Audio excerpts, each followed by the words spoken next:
Welcome everyone to the CivicSpark Poster Symposium series, celebrating the accomplishments of the 2021 to 2022 CivicSpark Fellow cohort. I will be facilitating today's session on the topic of water management.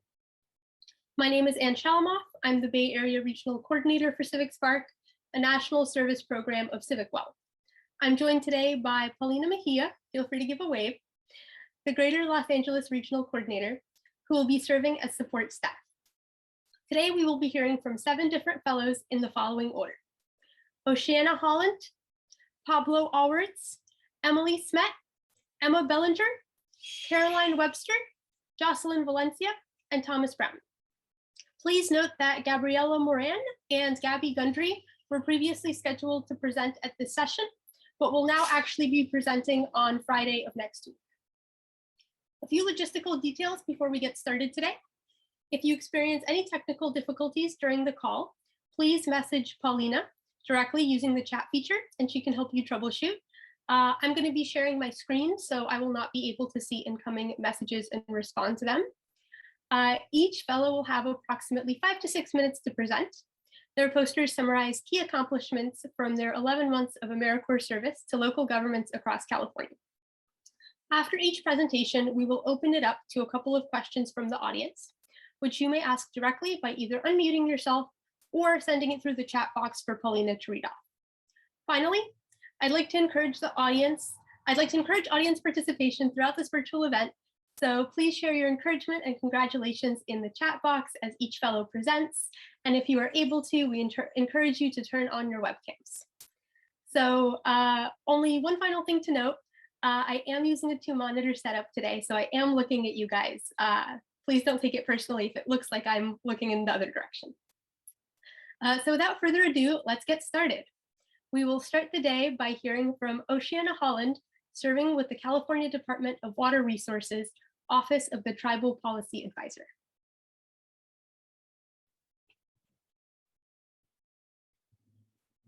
Everyone, my name is Oceana Haaland, and this service year I worked on increasing tribal and underrepresented community water resiliency in California while serving my project site, the California Department of Water Resources, and my local tribal beneficiary, the San Luis Rey Indian Water Authority, or IWA.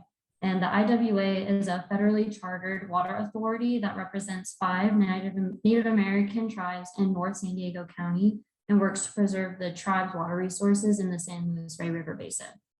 A large part of my work with the IWA was helping them prepare for their Water Smart grant project, which will hopefully begin later this year and will focus on transporting water from one reservation to another to help with tribal water resiliency in the basin. I helped prepare for this effort by doing research on the IWA and the history of their water settlement to help create materials such as a 10-page history brief, a timeline graphic, and a PowerPoint, and these are going to be used for the outreach phase of their grant project. I also collected preliminary groundwater data and wrote draft chapters of the basin's physical setting that will be used in an upcoming groundwater management plan that the IWA is working on and as part of their next steps for the Water Smart project. I also coordinated a partnership between one of the bands and Project WET, which is a program that educates teachers on how to teach climate change to K through 12th graders. So one of the bands within the IWA is going to be hosting this event later this year in November. I've also been able to help facilitate a stronger relationship just overall between DWR and the IWA due to the weekly meetings that I've hosted with both agencies. So my co-fellow Pablo and I also worked on projects for DWR, which I'm briefly going to touch on now, and Pablo will go into more detail in the next presentation.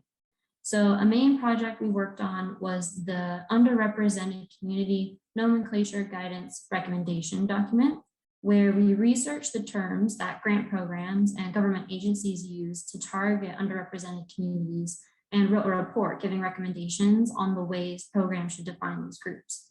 So I made a table listing all of the terms and definitions that are used in these grant-making programs, and Pablo made a timeline about how these terms and definitions came to be used in those programs. So the next step for this document is to share it with other state agencies so that it can be used to inform future grant language, mapping tools, and legislation. So another project we worked on was editing and writing an executive summary for the IRWM DACD program's statewide needs assessment, which was a continuation from the previous CivicSpark fellows and will hopefully be published later this year. We also updated tribal contact lists so that programs within DWR know who to contact when doing their tribal outreach and consultations. And our contact list is going to be used for the climate change program in their Upper Feather River Watershed Tribal History Outreach Project later this year. Next slide, please. I wanted to quickly highlight some of the deliverables I created for the IWA. The first image is of the cover of the 10-page history brief I wrote and designed, which is going to be used to help educate the tribal board and other tribal members about the IWA and its history. The graphic in the middle is a timeline that simplifies this history and can be used in presentations or be put on the IWA's website. The images on the right show some slides from a PowerPoint that I made and will be used to educate tribal and non-tribal community members about the Water Smart Grant project. And I actually presented this already to the IWA board and received great feedback. And next slide. If you have any questions, please ask them now or feel free to contact me by email or LinkedIn. Thank you so much. Congratulations, Oceana, and thank you for your service. I'd like to open it up to questions from the audience at this time. Please unmute yourself or type in the chat box if you have a question or comment to share. I don't have a comment or question, but I do have a comment actually. My comment is Oceana was an excellent pick for you folks.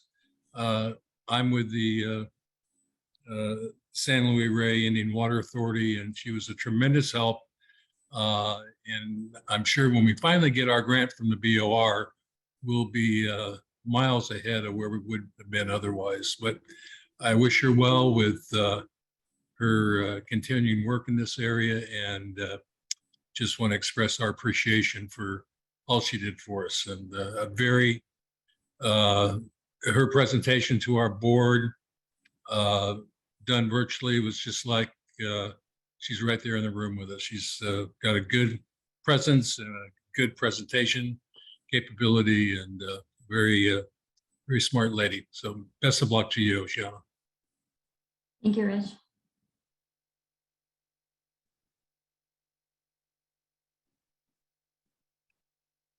Thank you so much for that kind comment.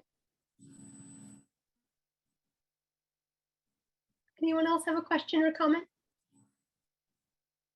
This is Maria Lorenzo Lee from the Department of Water Resources. I wanted to provide information for both Oceana and Pablo, so I wanted to see if I should speak after Oceana and Pablo before I provide their presentations. If that's okay, but we're very thankful for both of them.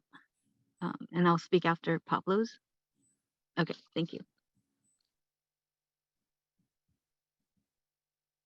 I'm also seeing a question in the chat from Daniel Kim, who asks, what was the biggest challenge in developing the nomenclature document? Yeah, thanks for asking that. So I would say the biggest challenge with creating this document was conducting all of the research and finding all of the different terms that different state agencies use to target underrepresented communities, because we quickly discovered that there's a lot, and we found over 15 different terms with different definitions that state agencies use, and they keep cropping up as well. So it's kind of an ongoing thing. I think another challenge with developing the nomenclature document was also just like the amount of time that it took and going through a lot of different review processes and navigating that within a large team was challenging at times, but by the end we got a really like pretty much close to perfect document. So all of that review and time that it took to make it was definitely worth it.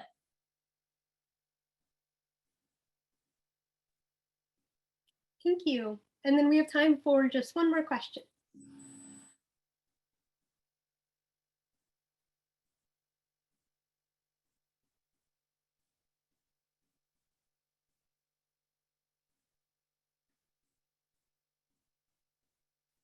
Ian, did you have something? I saw you on mute.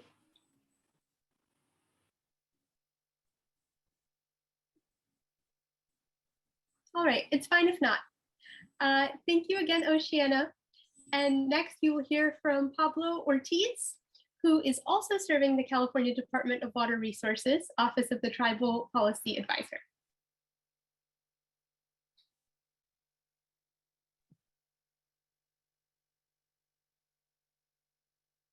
Yeah, thanks so much, Anne, and good afternoon, everyone. My name is Pablo Ortiz. I'm a CivicSpark fellow with the Department of Water Resources. I also have a local beneficiary, Big Valley Band of Pomo Indians. So this service year, I worked on water resilience for California tribes and communities. Within the Department of Water Resources, I worked with mainly 4 teams. So the Office of the Tribal Policy Advisor, Financial Assistance Branch, Sustainable Groundwater Management, and Climate Change. And in all of these teams, I and Oceana worked on improving tribal engagement and community engagement in the water management process. So it's my hope that after hearing from Oceana, I'm able to touch upon some of the shared work we did. We had a few quite big projects we worked on and some smaller ones. I had a project with Big Valley and some more tribal engagement work that I'm hoping to touch upon today. So one of our big deliverables was Grants Best Practices, which is a document of tips, recommendations, best practices for grant applicants, particularly under-resourced grant applicants. So that could be people that are normally left out of the grant application process, whether they don't have consultants or can afford to hire full-time staff that are just working on grant applications. So this is a project that was carried over from a previous cohort.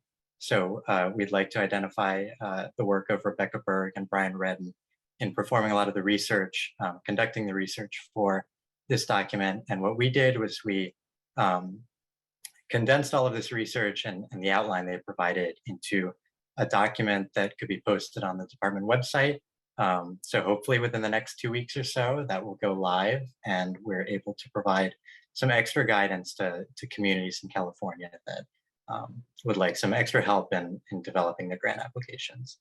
The second project, which Oceana mentioned and covered quite well, was underrepresented community nomenclature, which ultimately resulted in a white paper document that's going to be shared with other agencies, teams within the department, and really guide kind of future efforts on developing grant language and just an approach to addressing the needs of underrepresented communities going forward in grant programs. So one of my key deliverables on this project was a timeline and research on origins of specifically the term disadvantaged community, which has definitions involving both household income, so low income communities, and also communities identified by a screening tool, CalEnviro Screen, that identifies environmental disadvantage. So it's our hope that this document going forward will help align agencies and provide some recommendations on language going forward to actually better target the communities that we're trying to reach with grant programs. And some specific deliverables that I worked on specifically for tribes is one with my local beneficiary, Big Valley. They're a leader on water monitoring around the state, specifically in Clear Lake, but needed some help streamlining their water management database and also developing some data management tools to make it more efficient to take the data that they collect from the lake and turn it into something they can share on the Water Quality Exchange Network to help other tribes, to help connect researchers around the state going forward. So I was really proud and excited to work with them on that project. And then finally, the department's tribal engagement efforts as a whole. One of the things that Oceana and I worked on was developing some web pages, and that includes grants best practices, but also some pages on underrepresented community and tribal engagement in IRWM, so integrated regional water management, and also sustainable groundwater management, making sure that meetings such as tribal advisory groups have public materials that tribes can access if they don't have access to the meetings or couldn't send someone to the meetings. All of those documents are now ADA compliant and live somewhere on the DWR website. So we hope that improves tribal engagement going forward and makes these tools and presentations to tribes more accessible throughout the state. And then finally, developing some surveys for tribes. So one of them was a water research needs survey, and another one was a survey for the Tribal Water Summit. So collecting topics and speakers for the departments and tribes around California coming together for the 2023 Tribal Water Summit, which I will not be at the department for next year, but I'm hoping to attend anyways because I'm really interested in seeing the culmination of all that effort. It was a 5-year process, so I'm sure it'll be really informative and helpful for tribes and also DWR going forward. So next steps for our projects, we're hoping to wrap up a few of the big ones, such as grants best practices and nomenclature, but those will hopefully be useful going forward. Important for the next cohort of fellows is the 2023 Tribal Water Summit. So we're expecting to plan for that over the next year and increase tribal involvement, engagement, making sure that as many people are benefiting from those resources as possible. And then, of course, using those underrepresented community guidance recommendations to align state agencies and improve their outreach going forward. And also continuing to work on the tribal policy website at DWR, making sure that we're making all of our resources more accessible to the communities. So next slide, just wanted to break up all of this text with a few visuals. Firstly, the Grants Best Practices website, which I'd be happy to share next week when it goes live, and then some highlights from underrepresented community nomenclature. So the table and the timeline, and I'll move on to the next slide. And I'd be happy to open it up to questions and comments, and you can definitely reach me with any comments at my email going forward. So thanks so much. Congratulations, Pablo, and thank you for your service. Again, feel free to either unmute yourself to ask your question or to put it in the chat. Hey, I was wondering if I could ask a quick question. Great presentation, really enjoyed it. I think, yeah, that nomenclature of like disadvantaged communities is really problematic. Also in terms of like just the communities viewing themselves as disadvantaged. But yeah, I was just wondering about, if the state agencies you saw are trying to just engage tribes through consultation process or more of like a true collaborative relationship. Like, how are they just not trying to just do tokenistic, like checking the box on consultation versus like really collaborative planning? And maybe that's some of the stuff going on at the Tribal Water Summit next year, but I don't know if you have any thoughts on that. Yeah, thanks so much, Bryce, for the question. Certainly, yeah, the spirit of collaboration is one that the department, I'm sure, and other agencies are trying to work on. And that has come out of needs assessments like the disadvantaged community needs assessment that Oceana mentioned before. So that process starts with reaching out and finding out from tribes and from communities what their greatest needs are. And that those needs often include being more involved in the planning process. And it's tough without dedicated funding, especially from DWR forums, and not everyone can attend a tribal advisory group or a tribal advisory committee or be involved in their IRWM region or sustainable groundwater management group. But I think the state is working on that going forward, and just having these venues for collaboration, bringing tribes and state agencies together to share resources and make sure that we hear needs straight from the community and straight from the tribes. And especially being able to distinguish between disadvantaged communities and tribes. Like you said, a lot of nomenclature on the topic can be problematic. So especially with tribes, making sure that we acknowledge sovereignty and acknowledge that tribes deserve their own venues going forward for interacting with the state and also sharing water management practices. So yeah, that's the information I can share. No, thank you. It sounds like you're doing some great work helping build capacity. So thanks. I believe we also had someone who had a comment both about Pablo and Oceana's presentation.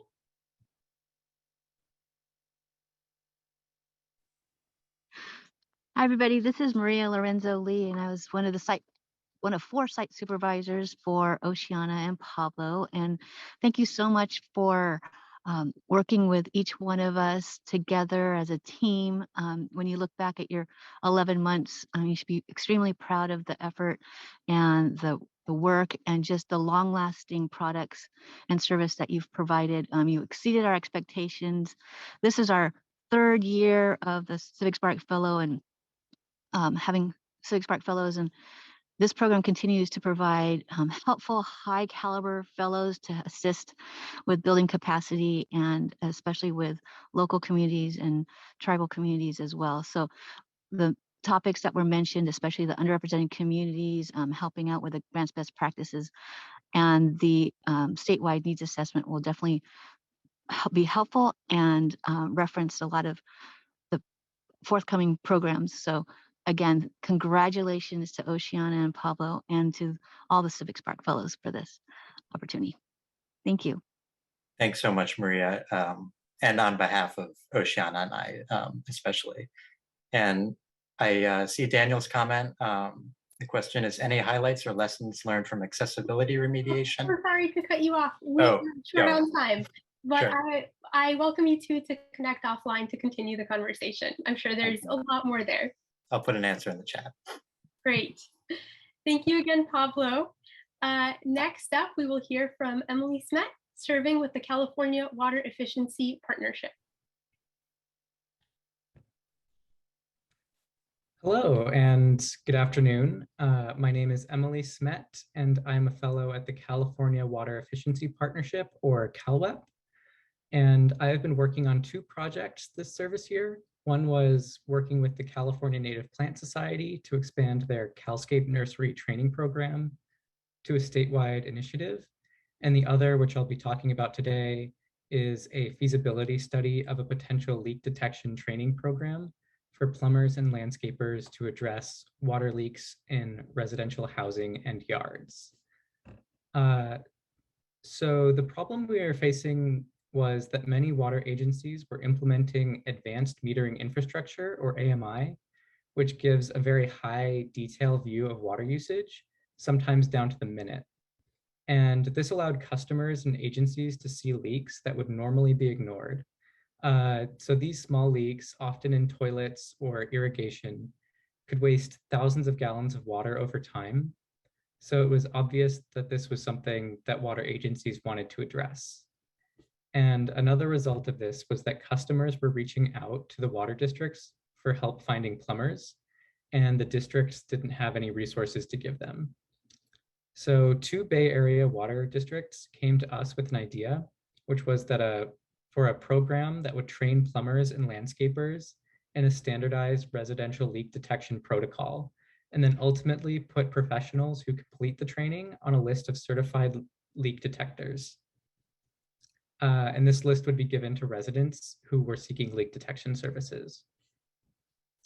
So CalWEP and I were tasked with conducting a feasibility study that would research the current plumbing and landscaping training programs and see how receptive plumbers and landscapers were to a new leak detection training program.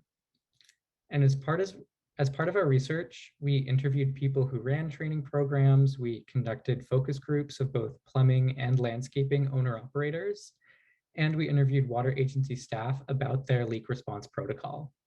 And ultimately, we compiled our findings into a report, which included our recommendations. And after our research, we found that water leaks are a huge waste of water, and that many water districts do not have the adequate staffing or even the legal ability to create and maintain a list of leak detectors. But most would be interested if such a program was available from a third party, just in order to deal with their increased number of leak notifications. And we also found that not all plumbers and landscapers go to educational trainings. Most are trained on the job and feel like they don't need education.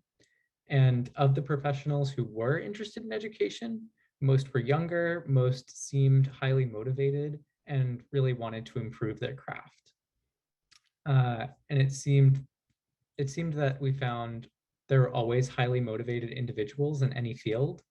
And those were the people that we would want to target with our program. And ultimately, this program, if implemented, will have the potential to save thousands of acre-feet of water, which is really important as California continues an extended period of drought. So I really look forward to seeing these next steps carried out. All right, thank you for listening. And now I'm open to any questions or comments. Congratulations, Emily, and thank you for your service. Again, I'd like to open it up to questions from the audience.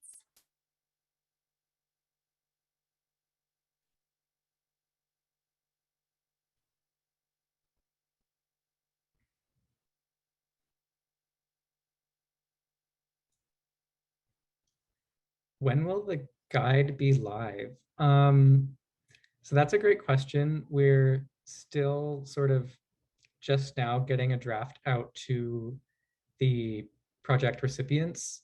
And in the coming weeks or month or two, we're going to be editing that down into something more digestible for the general public. So be looking out for that on calwep.org.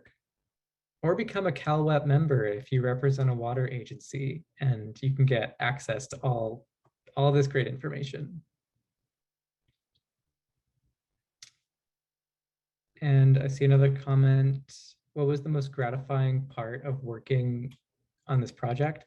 I would say doing the focus groups, just sort of staying up late and like watching these, like being a bit of a fly on the wall of these videos and watching sort of normal people answer our questions, and it really was kind of crazy, sort of just getting people's real opinions. And sometimes they'd be like, the environment, who cares about the environment? And then sometimes you'd be really surprised and people would be like, oh, I care so much about water, like it's a huge issue. And I'm like, wow, this is really cool that there are people that really care who are normal people and want to see change in the world.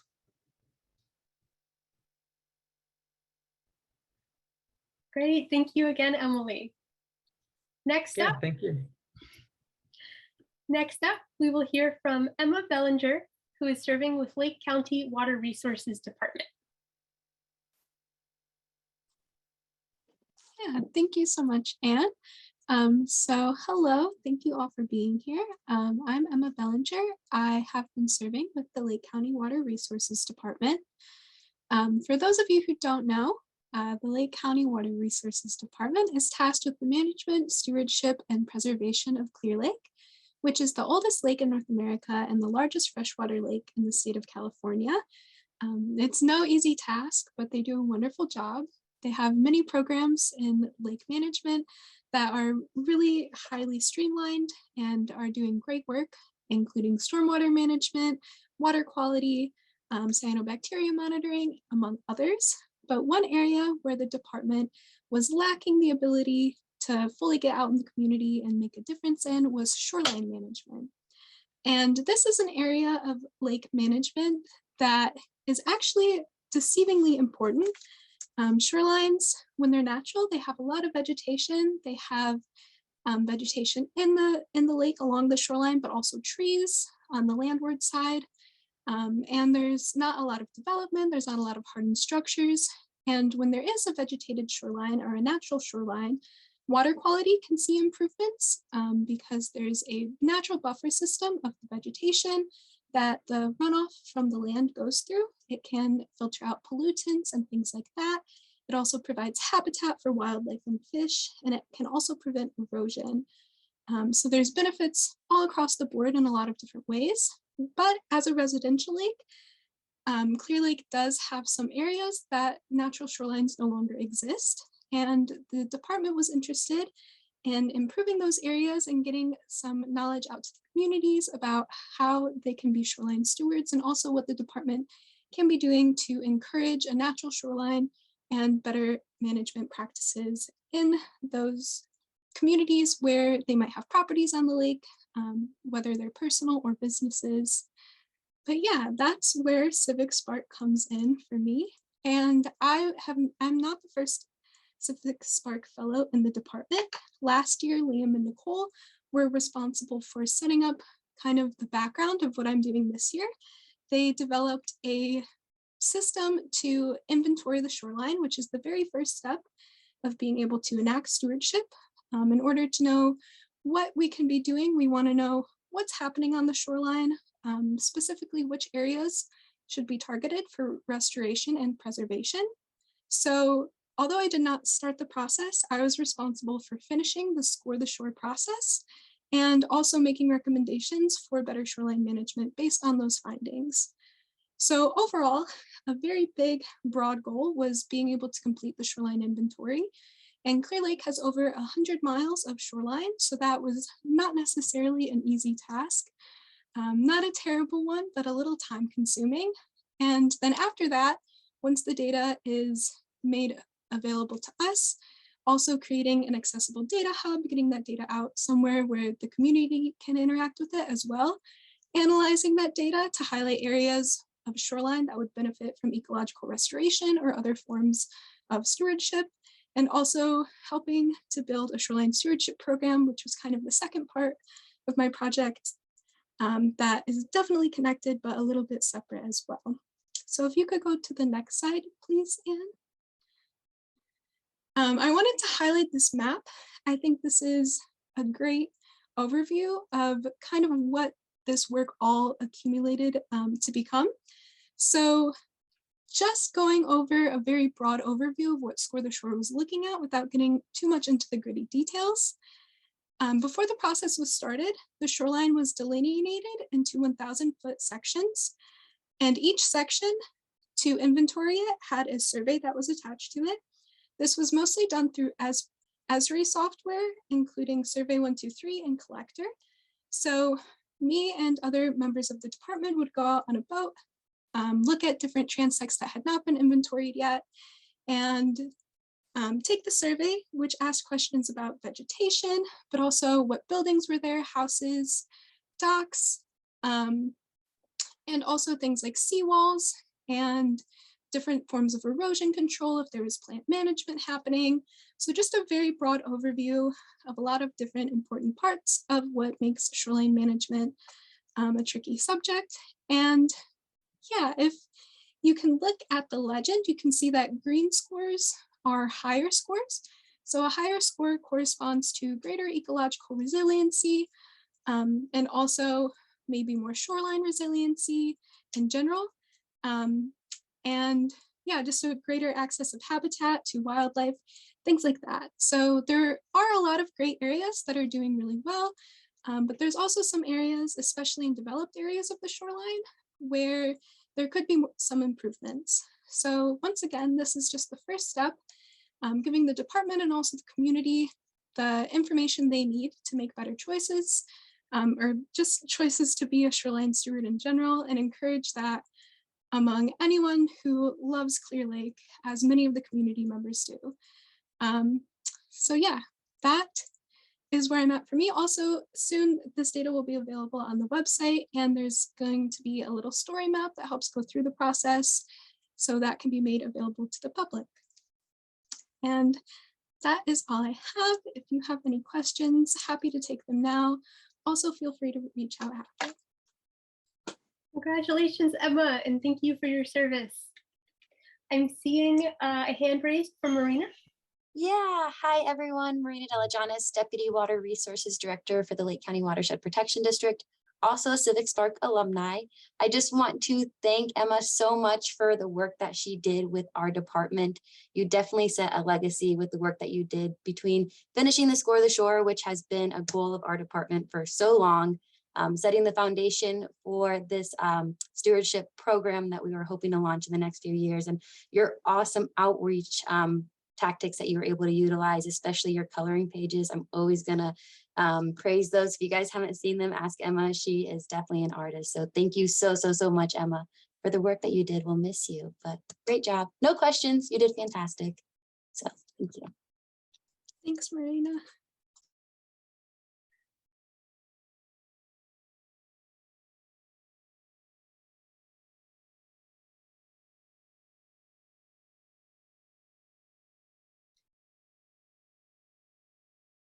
All right, any final questions?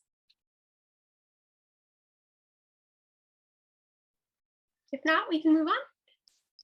Thank you again, Emma. Next, we will hear from Caroline Webster, serving the Central Coast Regional Water Quality Control Board. Hi, everyone. Thank you so much for being here today. My name is Caroline Webster, and I've been working on climate change adaptation for wastewater facilities at the Central Coast Water Board. And before I talk about my project, I'd like to give you some legislative background that explains the importance of my work for the Water Board. So in 2017, the State Water Resources Control Board passed a resolution titled the Comprehensive Response to Climate Change, and it describes the risk of climate change to water quality, describes past legislation and guidance, and resolves that water boards should integrate climate change planning into all of their actions. And climate change planning falls into the following categories that I have listed: GHG emission reductions, ecosystem resiliency, response to climate change impacts, sound modeling data, as well as funding and outreach. And my project falls under category 3, which is the response to climate change impacts. So while most cities have their own climate change adaptation plans, the Central Coast Water Board, which regulates water quality in the Central Coast, has begun to require some wastewater treatment facilities to adopt their own climate adaptation plans, since they are so critical to water quality and really critical pieces of infrastructure. We want to really protect them.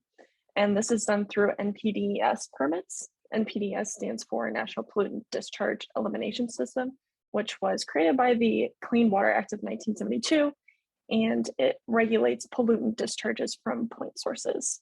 And so the NPDES program at the Water Board regulates wastewater treatment facilities that discharge to waters of the US. My project was to analyze the current climate change adaptation requirements and permits and help facilities comply with those requirements. And in order to benefit the program and its stakeholders across the state, I developed a climate change adaptation planning template, which serves as guidelines for dischargers to develop their plans and for water board staff to review those plans. And for the first few months, I conducted research on the current planning requirements in NPDES units, NPDES permits across the state, also on official state guidance, such as the California Adaptation Planning Guide, which was really crucial to my project. I also did research on climate change projections affecting wastewater and the Central Coast, and also primary literature to understand the impacts of climate change on wastewater facilities. I also familiarized myself with online resources for climate change adaptation like CalAdapt and EPA's ArcX Center.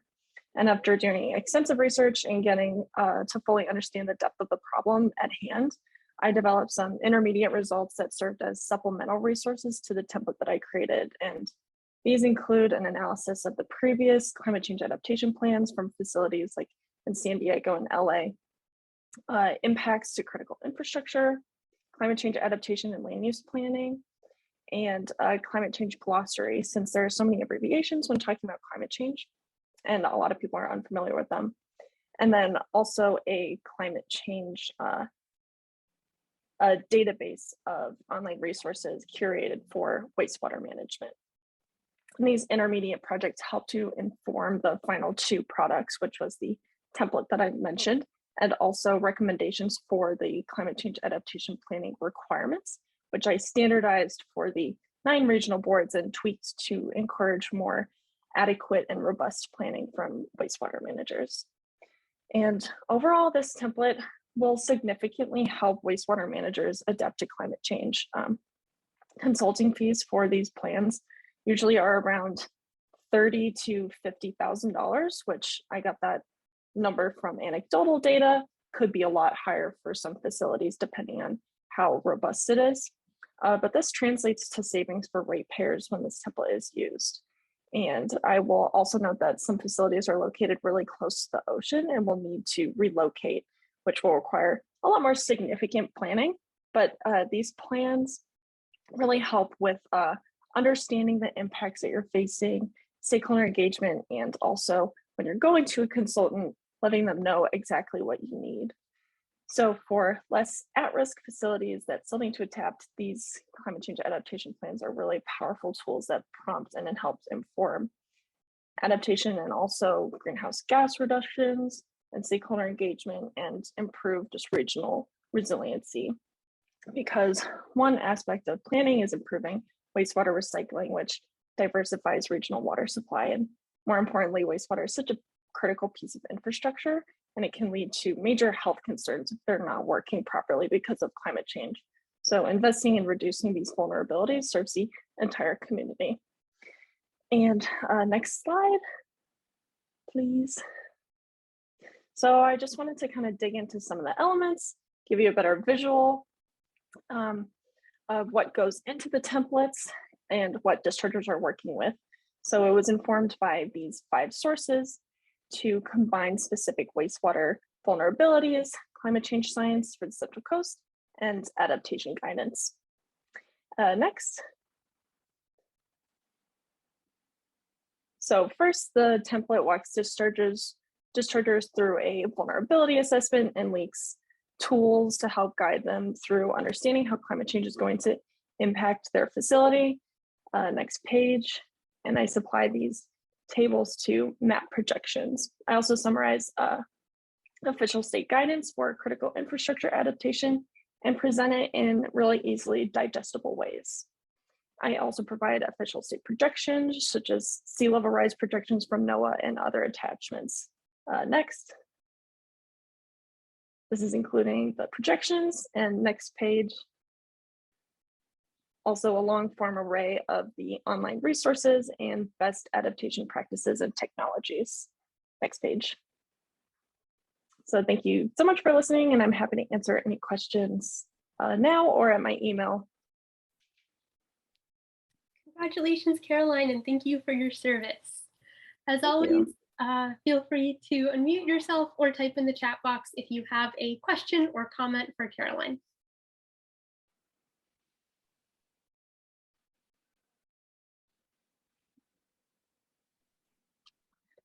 I have a question, Caroline. This is Paulina with CivicSpark.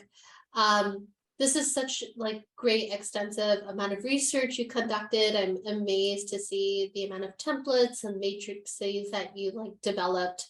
I'm curious to know if there were any sort of learning lessons while navigating this sort of climate adaptation template, specifically for wastewater treatment facilities. Yeah, I think I learned so much just about the content and about climate change adaptation and how important it is, and also how complex planning is, because especially for these facilities, they're worth millions and millions of dollars. And a lot of facilities that I've been working with will need to relocate eventually. And that kind of planning is just, it's mind-boggling how much is gonna have to go into it. And so a lesson that I learned through this is I can't do that entire process in 1 year, but I can maybe tackle this little piece that will help them reach that point eventually and be successful and not waste millions of dollars in the process, or have some type of really detrimental event at the facility. And so I kind of had to really look at the big picture and narrow in down on something really specific that I could accomplish. And I think that was a great lesson to learn. Yeah, so my new role at the water board is going to be, I'm going to start on September 1st as an environmental scientist in the irrigated lands program. And similar to how the unit that I was working with regulates discharges from wastewater facilities, I'm going to be regulating discharges from irrigated lands, which is farms, vineyards, ranches. And how my CivicSpark project may inform your future work. I think just engaging with people and working in a bureaucratic environment was really great learning experiences. And I'll definitely have to be able to use those skills that I learned throughout the year in my future role. Also, my project is going to be continued by the next CivicSpark fellow. And so I'll be able to actually help her throughout my transition, which I think will be really cool. That's really exciting. Thank you again, Carolyn. Thank you. Next up, we will hear from Jocelyn Valencia, who is serving with the South Lake Tahoe Public Utility District. Hi everyone, I'm Jocelyn. And yeah, so I had the pleasure of serving with the South Tahoe Public Utilities District here in South Lake Tahoe. So my main projects involved the inventory and management of assets, but also the creation of an energy baseline for the district's utilities. But today I'm going to focus on discussing my asset inventory project and then provide some background and then also talk about some of the next steps that will need to be taken. So for some background, the district was created in the 1950s after it was discovered that people were dumping all the waste in their septic tanks into the lake, which is really gross. So that prompted the creation of the wastewater system. And then about 25 years after that, the district bought 4 of the local water companies and then were able to add more lines and also connect the existing lines. So basically before, the 4 water companies were kind of like spread out. And then once the district bought those companies, connected them, and also were able to test for the water quality. So a lot of this water infrastructure was put in like 50 to 75 years ago. And the typical lifespan of water and wastewater infrastructure is about 50 years. So clearly our infrastructure is aging and needs to be updated.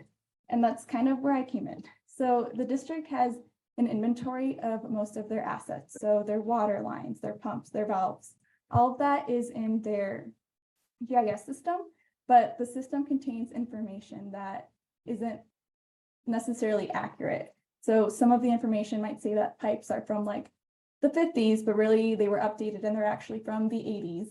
So there's a lot of information on there that isn't right. And then this kind of becomes a problem when the engineers are going through, the database and trying to determine where they want to focus their time, where they want to invest money into, putting in new pipes or fixing things that are wrong there. So what I did is I went into their GIS system and tried to validate the material of the lines. And I did this by looking at as-built, which are basically like underground maps. And then I also looked at a lot of contract documents. And then sometimes I couldn't find the information. And sometimes when I could find the information, it was so hard to read and very like blurry and difficult. So when it came to that, I would either like try to see if there's any leak history or see if there's any updated as-built around the area. So maybe pipes that are like a couple feet away or somewhere near that might indicate what type of material that pipe would be. Once I was able to do that, now they have like a more updated system and they will be able to go into their database and determine which pipes really do need more help than others. So another project that I worked on is that I was involved with adding meters to their GIS system. So as of 2010, the district began installing thousands of meters to their service area, but they weren't able to document where they installed all of the meters. And since the district workers didn't have time to document where these meters were, now they kind of go out and they kind of hand draw where these meters are. So they'll do it relative to like a telephone pole or the corner of a house. But as you can imagine, it's really hard to locate these drawings. If it's like, oh, there's a big water leak, we have to go fix it. It's hard to dig through all these binders of water drawings because there's thousands and thousands of them. So what I did is I helped digitize those water drawings. So I did that on AutoCAD and then also was able to look at those drawings, go into GIS and then add those meters and put where they were located. That way, when our facility members go out, they can just get an iPad, see where it is, and then locate that meter. This not only saves them time, but it also saves time for the customers and it provides them with a better service, especially when, the roads are covered in a ton of snow. It's really hard to locate these meters and then we're just losing so much water. So this makes it a little more efficient, but I think that moving forward, the next fellow would have to continue validating these assets, trying to see if the materials are correct, because I did most of them, but there are still some that could be looked into a little bit more. And then I think they should also find a way to make the process of adding these meters to the GIS system a little more efficient. And then another step would be to continue to digitize all of the current drawings. Thank you. So we did the whole. Oh, okay. Congratulations, Jocelyn, and thank you for your service. I'd like to open it up to questions from the audience.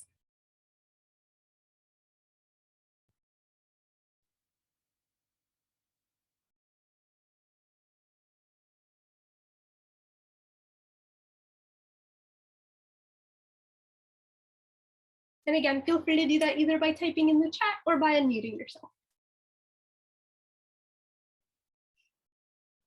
We have a question from Kaylee in the chat who asks, what was the biggest highlight of your year? I think for me, my biggest highlight didn't have to do necessarily with that work that I was doing. I got to do some like water education outreach with like a bunch of kindergartners and third graders. And I think that was the most enjoyable part. And when I first got here, that was like one of the first things I did is work with the kindergartners. And after that, I was kind of like scarred a little bit because one of the kids was like, this is boring. But then like a month or two ago, I got to teach them again and the kids were a lot more engaged and it was a lot more fun. So I'm less scared of kindergartners now. And I really enjoy doing water education with the kids. I'm seeing another question in the chat. Oh gosh, I'm glad it all works out with those kindergartners. But this person asks, did you face any challenges when digitizing? Yes, so I had to use AutoCAD, which is a program that I haven't used to digitize things in a very long time. So basically I would look at the drawings and then draw it out on AutoCAD so that we'd have digital files. I don't know if that answers the question.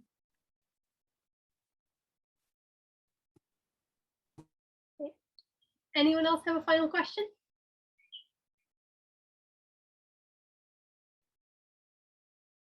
All right, if not, thank you again, Jocelyn. And next, but not least, last but not least, and also next, we will be hearing from Thomas Brown, serving with Hidden Valley Lake Community Services District. Good afternoon, everyone. Thank you so much for this. So I wanted to start off by contextualizing where Hidden Valley Lake is and briefly introducing myself. So I come from Sacramento, California, and had never actually worked within water or lived so rurally before. So this year was such a learning experience. Hidden Valley Lake, if you see on the left map, is in Northern California in the blue section. And then if you go to the terrain map, the black outline is the county, and at the bottom right, you'll see Hidden Valley Lake. And that takes us over to the map on the right side where you see a bunch of red dots, and that is the water meters. So my project was implementing advanced metering infrastructure, which is AMI. Over the course of this last year, I came into a project where there was only 200 meters installed in the ground that were considered AMI or smart water meters. And through this year was able to figure out best practices in the faces of supply chain issues, COVID, and just general challenges that come with a rural water district. And through those best practices, yes, thank you, Emily, in the chat for the AMI.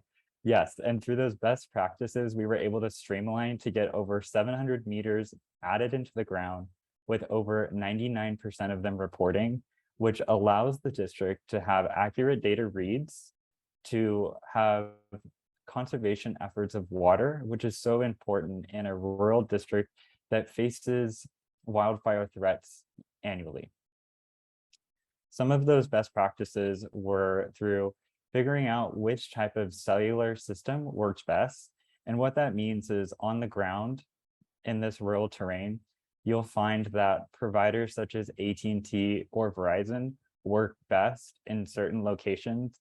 And I can say that it's not based on the elevation of a property or the logical thing of, oh, there's no trees around, so this will work best here.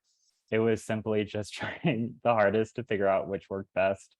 And it was through that patience and figuring out terrain similarities that we were able to put together a toolkit that ultimately will be implemented beyond my term of service.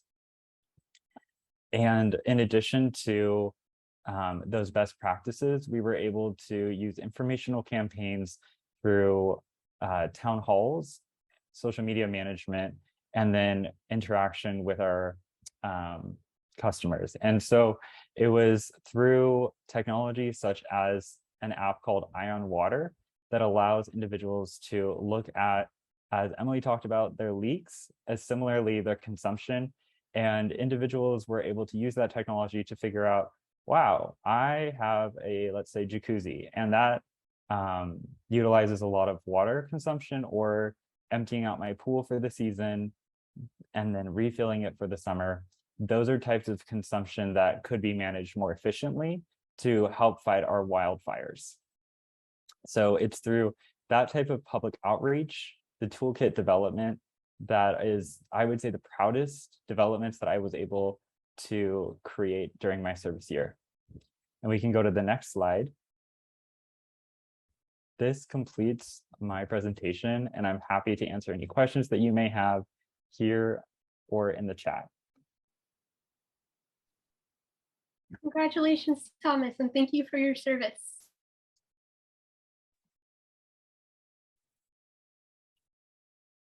I have a question. Hey, Thomas, great job. Awesome work with Hidden Valley. Great to see you again. I have a question regarding outreach and just engagement in the community. Were you out in the field a lot, and how was your engagement with the HOA and the folks out in the field? There's a lot of eyes, and they're always curious when people are out and about. Did you do much engagement with them, and how was their feedback and your collaboration with them?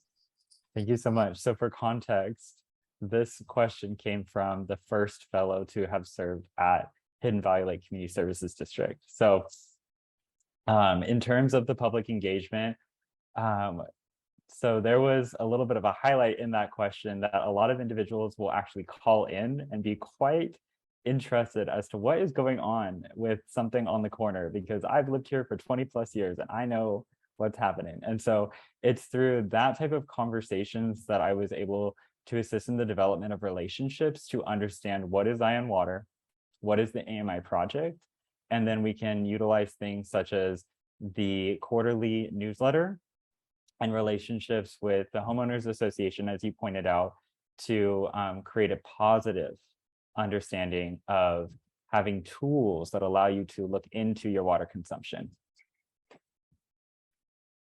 Great, thank you. I'm also seeing a question in the chat that reads, did you research different customer portals for the AMI? Yeah, so when I came into this project, we had already started, as I said, with 200, Badger is one company, water meter suppliers. And it was determined by the district that that was the supplier that we wanted to continue with. And Ion Water is the public facing software that comes with the Badger water meters.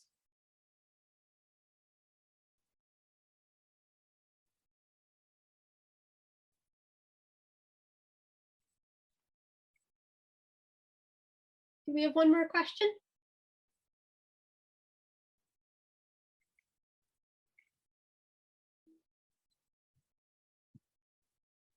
All right. Thank you again, Thomas. Thank you. One final congratulations to all of the fellows who presented today. Feel free to give them a round of applause. And thank you to our audience for your participation, support, and encouragement. This concludes today's poster symposium session. Please continue to support our fellows by reaching out to them on LinkedIn or by email. All fellow contact information is available on our website, which which Paulina will be sharing in the chat. If you would like to attend additional poster sessions, please visit our website again for the full schedule of activities and registration links for the poster symposium and our graduation celebration on August 11th. Everyone who's here, who is an audience member and not a fellow, is welcome to attend that graduation ceremony if you are interested. You just need to sign up. The next poster session in our symposium will be on Monday at 1 p.m. on the topic of affordable housing. And recordings of this session and all of the other sessions will be available on our website and within a follow-up email sent to all attendees during the last week of July. Thank you again for attending today's symposium, and we hope you all have a lovely weekend.